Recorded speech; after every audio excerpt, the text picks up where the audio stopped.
Прошло еженедельное заседание городского штаба по подготовке к отопительному сезону. В заседании приняли участие представители городской администрации, прокуратуры и ресурсно-снабжающих организаций. На завершающей стадии находится подготовка к зиме жилого фонда. Хочу вам объявить, оценку будет давать вам сегодня жилой фонд.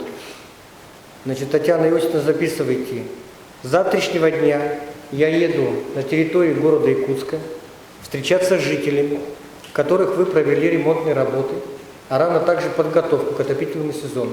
Завершается подготовка к зиме социальных объектов города. До конца недели будут приведены в готовность образовательные учреждения. Готовность объектов здравоохранения составляет 97%. Учреждения культуры полностью готовы к отопительному сезону. Мы были у руководства Ростехнадзора Республики Саха-Якутия с выяснением обстоятельств, как у нас будут приниматься наши котельные. Ростехнадзор отметил о том, что город как никогда готовится к зиме. У города есть хорошие посылы в рамках улучшения работы ресурсников наших, а это именно теплоэнергии.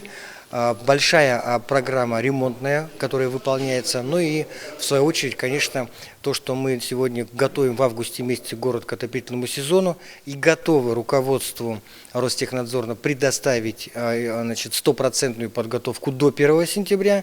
У нас сомнений в этом нет абсолютно. Готовность к зиме в городе Якутске составляет 85%. Иннокентий Корякин, Айсен Попов, Якутск ТВ.